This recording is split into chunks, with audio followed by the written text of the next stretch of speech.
Okay, I want to talk about dealing with anger once again.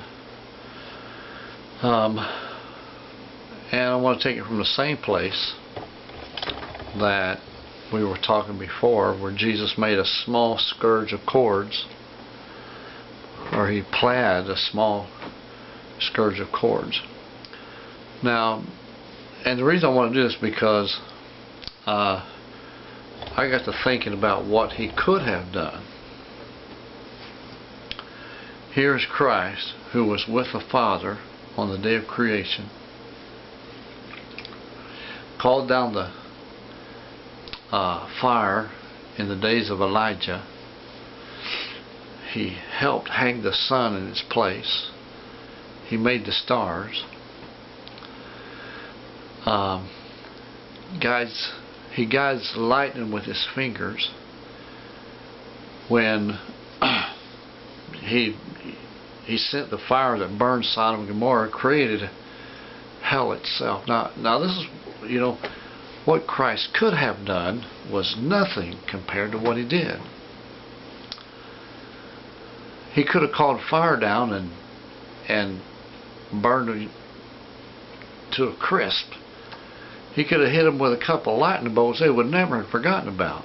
I mean, he could have, if he had wanted to, there would have been nothing but a greasy spot left in that place.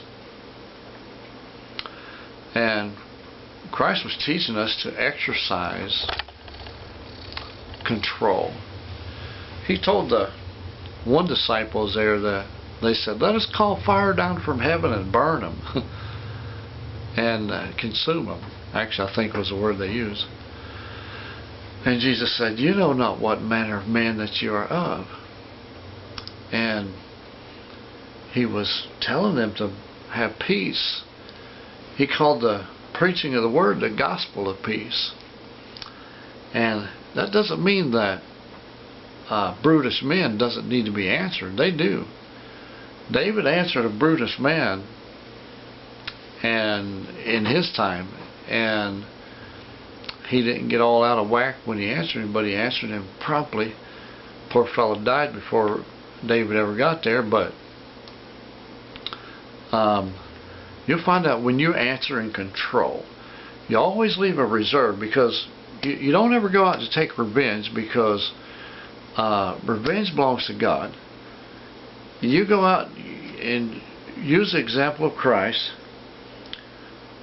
When Christ says, "This is my Father's house, and it is to be called a house of prayer, and you have made it to a den of thieves," all those things were constructive ideas, brought out no doubt with anger.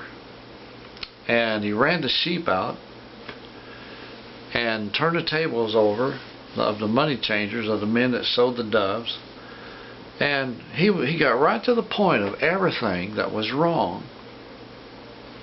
He didn't go over and start beating on the priests and say, "Why did you let this happen?" But he dealt with that thing that was going on wrong at that moment in time. There's a lot of stuff he could have done that he never. He could have got a lot more angry. He could have gotten a lot more in detail. He could have made an example of that place, He could have changed everything all around,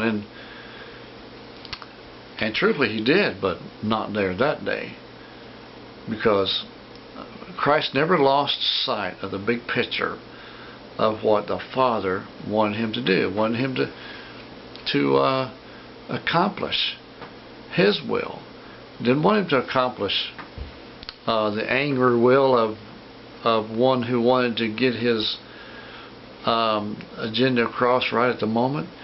You know what? When somebody writes you on YouTube, take a day. Just, if you get upset, take a day off. Don't answer them back on purpose. The world's not going to end if you don't answer that person back right away. Control your anger. Help control that thing which causes that. And get constructive. There would be a lot less wars fought in this country if people would get constructive with their ideas Not just anger, not just vengeance, getting back, but take some time and think about what you want to do. You know, and I've often thought, man, that, you know, question my maturity, because sometimes I jump too quickly. You know, and I'm practicing not to do that. But sometimes I just jump too quickly at an answer because I think I got it all figured out in my head. And sometimes I find out that I don't got as much figured out as what I thought, you know. So, but if you do, man, I guarantee things will go a whole lot better. God will appreciate it. The people you talk to will appreciate it. And who knows? You might even win some to the Lord. Amen. Alrighty. God bless. Thank you for joining me. We'll see you next time. Crossing the Middle Ministry.